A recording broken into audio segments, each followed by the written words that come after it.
Bom dia para você que está em casa. Os órgãos de defesa do consumidor alertam os aposentados e pensionistas do INSS para que tomem muito cuidado ao fazer empréstimos consignados. O Pronto Atendimento de hoje vai falar sobre Previdência Social.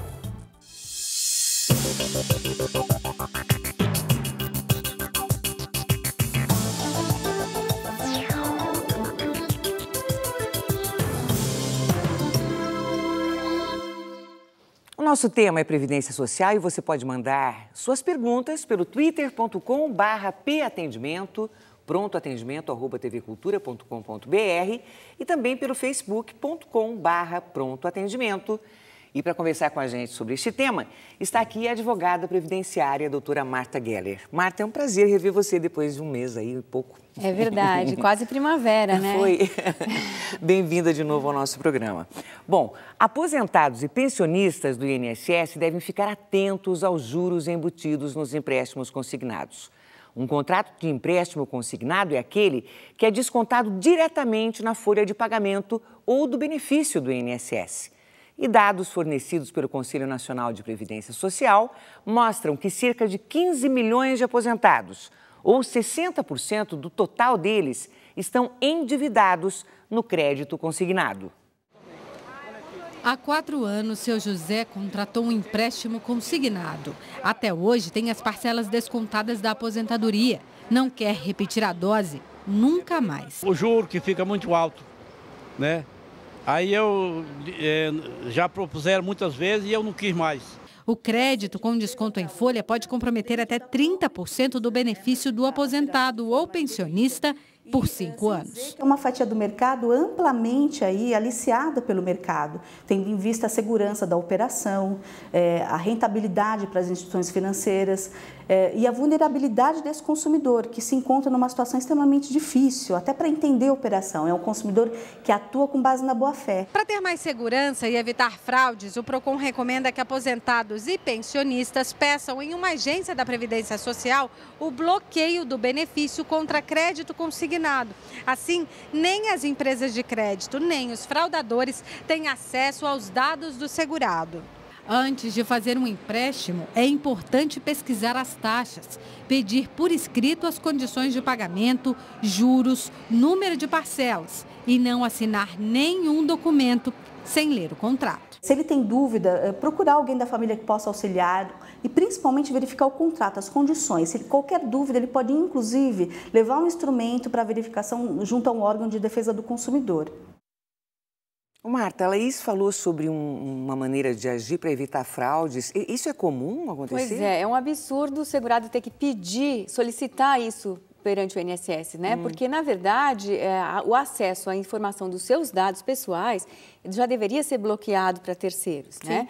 Mas existe, sim, criou-se essa possibilidade dele pedir o bloqueio para esse fim específico de contrair empréstimos. Então, quer dizer, se ele quer um empréstimo, ele é quem vai... É a única pessoa capaz de solicitar e veda esse acesso a terceiros, né? Existia muita fraude com relação a esse empréstimo. Diminuiu bem, viu, Madi? Por quê que diminuiu? Porque antes não existia a exigibilidade das instituições financeiras, elas não pediam o documento com foto do segurado. Sim. Então, quando criou-se essa... Como se isso fosse também... assim, são as coisas que vão aparecendo para dificultar a fraude.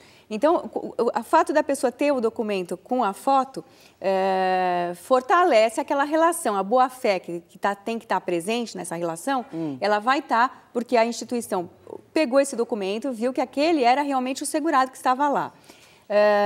O empréstimo, ele é muito atraente porque a taxa é de 2,14%. Que é menor do que... É bem menor do que qualquer outra.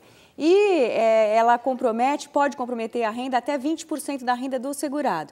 Outros 10% podem ficar comprometidos com cartões de crédito também oferecidos para os aposentados e pensionistas.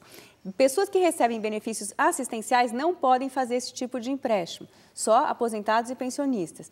Existe uma taxa que eles cobram de R$15, é uma taxa única para a emissão do cartão. Essa taxa é autorizada e está prevista no convênio do INSS com essas instituições financeiras.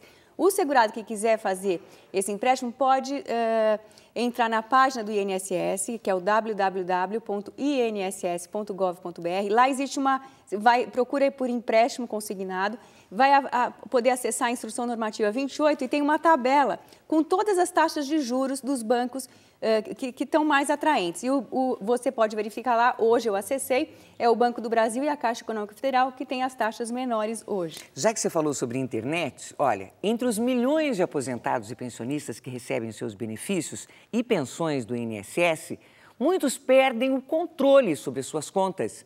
Mas o que muita gente não sabe é que, pela internet, é possível ter todo o histórico e o detalhamento de créditos da Previdência Social.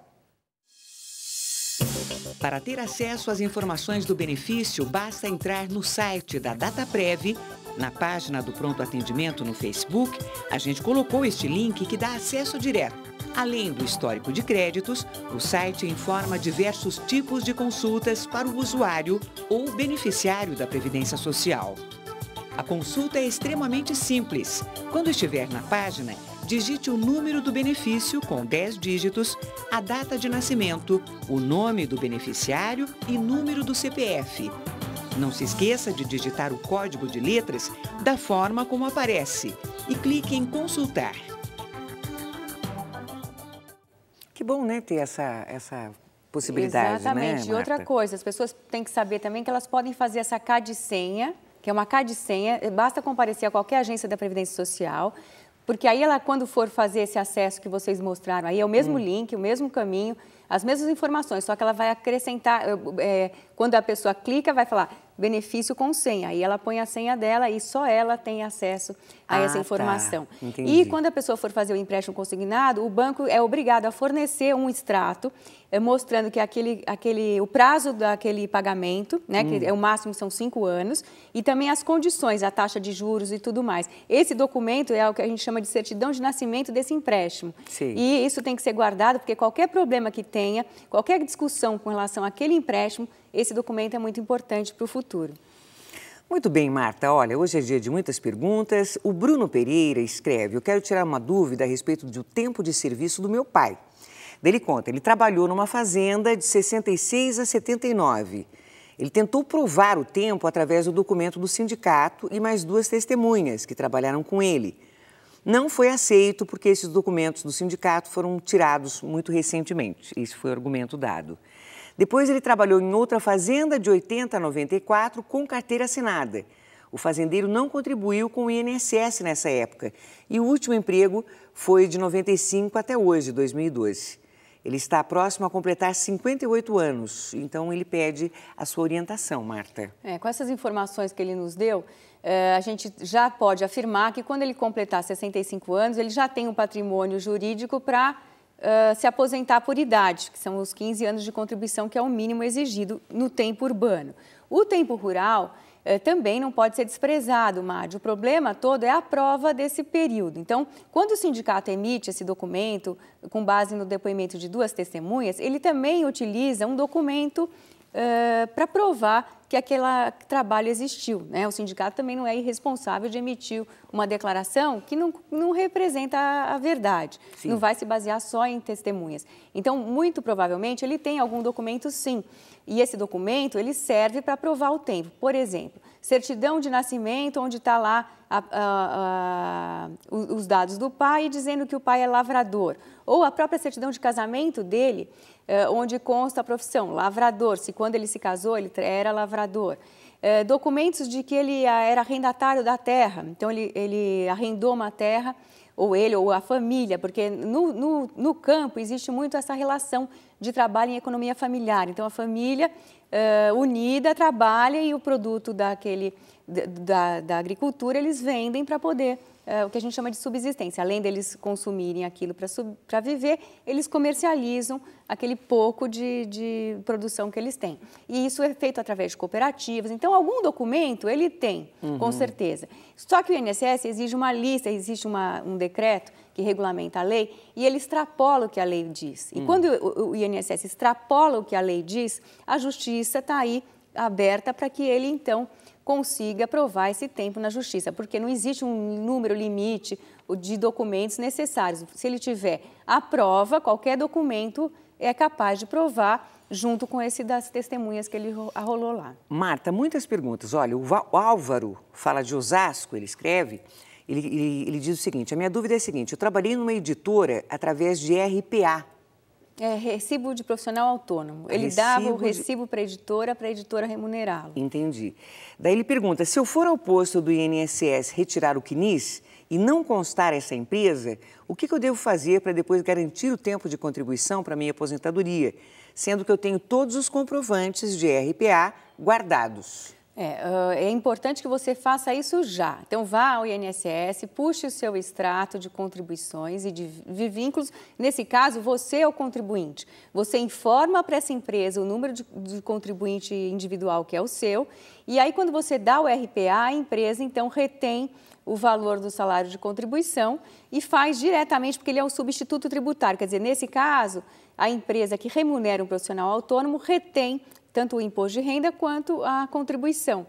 E aí faz o recolhimento da parte dela. Você faz o seu recolhimento mensal dentro do mínimo e o teto da Previdência. Se você dá a nota para várias empresas, aí você tem que controlar, saber quantas empresas você prestou serviço dentro daquele limite, que é R$ 3.916. Se você está dando só recibo para essa única empresa, isso constitui uma fraude de relação de trabalho. Quer dizer, a empresa não emprega você, não anota na carteira, não recolhe fundo de garantia, mas você é um verdadeiro empregado. Aí cabe a você entrar na Justiça do Trabalho para conseguir, além do reconhecimento desse vínculo, todas as verbas salariais decorrentes desse vínculo de emprego.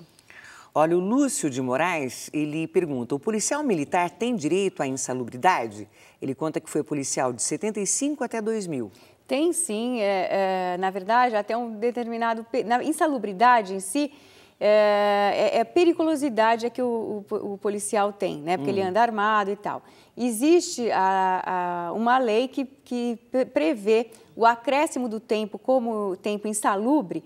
Insalubre, eu estou falando genericamente aqui, como tempo especial, vamos dizer assim, em função da periculosidade, mas ele não vai até 2000, é um período menor, até 97 só, e ele teria que provar, que pedir a certidão de tempo de serviço no regime próprio, né, que ele era militar, para poder levar esse tempo para o INSS.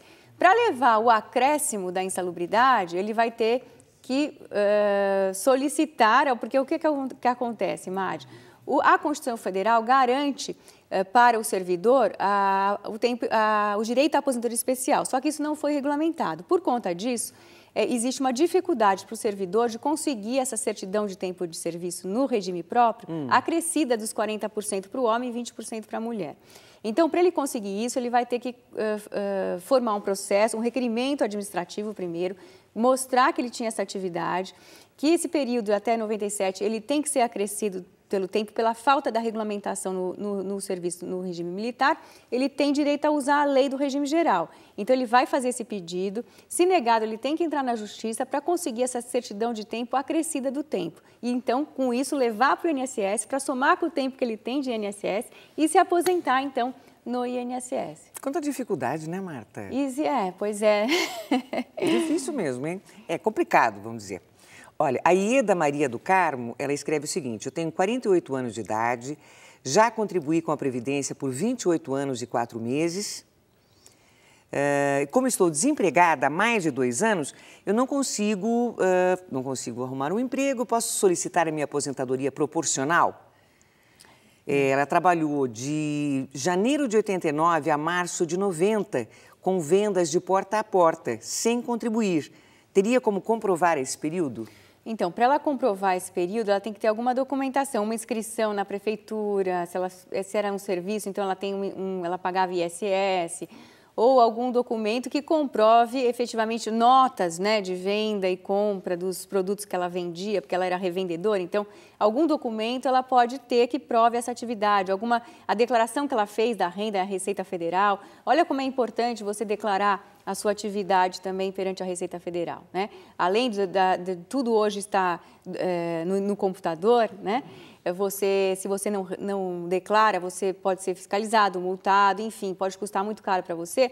Você também tem essa implicação de quando você precisa provar um tempo, você não declarou, você não tem essa renda comprovada. Então, isso tudo dificultaria se ela não tem esses documentos. Aí não consegue indenizar o tempo. Mesmo se for indenizar, vai indenizar com juros e correção monetária. O INSS cobra também uma multa que pode ser afastada na Justiça, mas os juros e a correção vão ser, efetivamente, a Justiça tem determinado que se faça o recolhimento com juros e correção.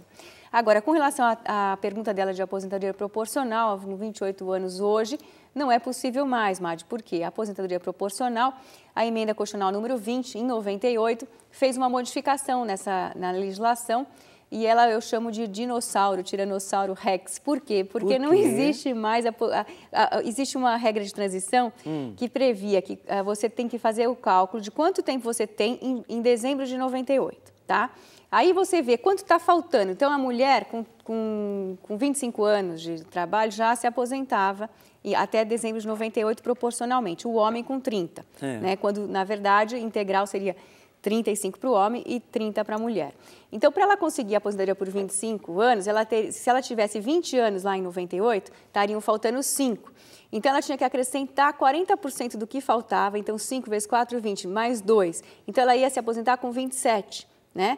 Então, ela tem 28 hoje, mas em 98, quanto que ela tinha? Se ela for fazer o pedágio, que é 40% do que faltava, né?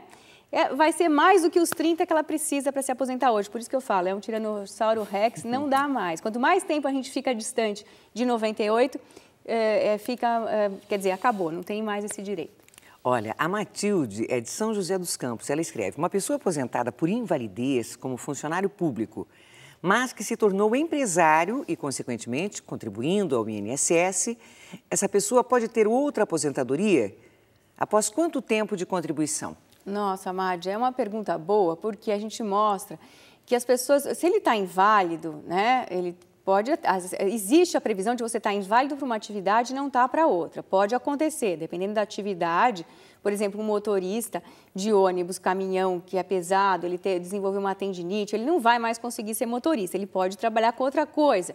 No caso, vamos supor que seja esse exemplo. Então, ele se aposentou, era motorista de caminhão do Estado, então se aposentou lá no Estado por invalidez e está agora trabalhando como vendedor de biscoitos, sei lá, montou uma empresa, que ele é empresário, montou uma microempresa e está produzindo biscoito em casa e vende, compra e produto disso ele completa a renda da invalidez dele. Isso pode? Pode, mas cuidado, porque pode ser interpretado como uma segunda atividade, eles podem cortar o benefício dele de invalidez, entendendo que ele não está inválido, está em uma atividade, ele teria que comprovar isso, que é possível fazer essa segunda atividade. Por outro lado, ele pode muito bem ser o sócio de capital. As empresas, ele montou uma empresa, entrou com o capital, né? Quando ele saiu do serviço público, montou a empresa com capital, mas ele não tem o Prolabore e não precisa pagar o INSS. Então, ele tem o que a gente chama de distribuição de dividendos, de lucros, mas não precisa necessariamente ter o Prolabore. O Prolabore vai ter o outro sócio dele, que é o sócio de trabalho. Aí sim fica regular a situação dele. Então, cuidado com isso. Inválido não pode trabalhar. Muito raramente ele pode desenvolver uma outra atividade que não aquela que ele desenvolvia antes. Olha, a Ana Cristina é aqui de São Paulo. Ela escreve: a minha mãe fez 60 anos, nunca contribuiu. Ela consegue se aposentar por idade ou tem que ter alguma contribuição para poder se aposentar? Marta. Tem que ter. A aposentadoria, ela está ligada, né? Ela anda de mãos dadas com a contribuição para o INSS. É a contribuição que a gente chama de contribuição direta. Ontem teve jogo, né? Corinthians e Palmeiras, né? Foi. Aí, quando você vai ao jogo e compra um bilhete para o jogo, por exemplo, você está contribuindo indiretamente para a Previdência Social. Agora, quando você contribui com o seu carnê ou como facultativa, no caso da mãe dela que nunca trabalhou, aí você está contribuindo diretamente para você, né? É diferente. E para você ter um benefício de aposentadoria, você tem que ter essa contribuição direta, que a gente chama, né? Além das contribuições indiretas, existem as diretas. Então, para você se beneficiar com aposentadoria, você tem que pagar mensalmente. Por idade, são 15 anos de contribuição à carência, 60 anos a mulher, 65 anos o homem. No caso dela, se ela tiver baixa renda, aí sim o idoso de baixa renda, que a família não possa ajudar, pode pedir um benefício assistencial, né, que é aquele que não depende de contribuição e não tem também 13º salário, é um benefício de um salário mínimo por mês. Olha, Jurema de São Paulo escreve: eu tenho 55 anos e 30 trabalhados. Eu devo esperar a aprovação do fim do fator previdenciário? Vale a pena ou isso vai se prolongar por muito tempo? Como é que está essa questão do fator previdenciário, Marta? Pois é, o fator previdenciário, agora em eleições municipais, né, a gente nem ouve mais falar nada, né? Só estamos aguardando. Não dá para a gente orientar a nossa telespectadora para falar assim, ó, você deve aguardar ou você deve esperar. O que ela tem que fazer? Conta, é matemática. Né? O que ela tem que ver? Ela pode fazer a simulação do benefício dela pelo site do INSS, que tem o link ali no Facebook do Pronto Atendimento. Ela entra lá no site da Previdência e lá tem um local que ela pode simular o valor do benefício. Então, ela vai jogar as contribuições, ela pede os extratos do CNIS. Primeiro, ela tem que pegar os extratos do CNIS, porque aí ela vai no computador e vai lançar as contribuições dela conforme o programa é autoexplicativo, vai introduzindo os períodos e depois os salários de contribuição de julho de 94 até agora. Vai ser gerado um valor, que é uma simulação, não é um pedido de benefício, é apenas uma simulação, com a renda que ela vai obter hoje. Claro que naquela cálculo já está incluído o fator previdenciário, né? Porque a lei é em vigor hoje. Aí ela vai verificar quanto de perda mensal ela vai ter. Agora, se ela vai também deixar de requerer o benefício tendo preenchido todos os requisitos, ela pode multiplicar isso pelo número de meses que ela está deixando de requerer. E aí ela vai ver quanto de dinheiro ela está deixando também de receber, né? Então, é uma questão matemática mesmo. Ela já tem essa fórmula 85, que é o que está no projeto, 85-95, para afastar o fator, mas existe o risco dessa lei futura não atingirem as pessoas que já requereram o benefício. Então, o risco existe, é uma questão matemática. A gente vai para o intervalo, então, é só para saber, você é corintiana, Marta? Eu sou São Paulina, mas em casa eu tenho corintianos e palmeirenses. Nós já voltamos, então, com outras perguntas e respostas sobre Previdência Social. Continue enviando suas dúvidas. Até já. Nós estamos de volta com o Pronto Atendimento. O tema de hoje é Previdência Social e quem está tirando as suas dúvidas é a advogada Marta Geller. Marta, a Vilma Silva, que é de São José dos Campos, escreve: a minha mãe recebe pensão por morte do meu irmão. Ele faleceu há mais de 30 anos.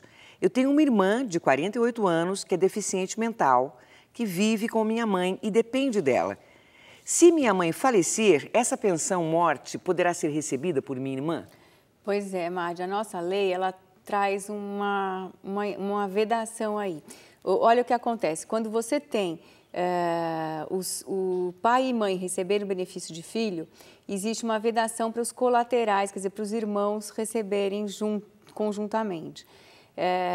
Portanto, mesmo porque há 30 anos atrás, será que essa irmã era dependente dele? Ela tinha só 18 anos de idade. Será que ela era dependente desse segurado que morreu há 30 anos atrás? Porque ela tem 48 hoje, né? Então, ela tinha 18 anos. Será que ela já tinha esse problema mental? Então, tudo isso tem que ser analisado. Mas eu posso adiantar que na nossa lei, o fato de um tipo de dependente, que são os ascendentes, receberem o benefício, excluem os demais. O que é injusto, porque muitas vezes, Madi, olha um exemplo, é uma injustiça que tem que ser corrigida lá no Congresso com nossos representantes que nós elegemos, né?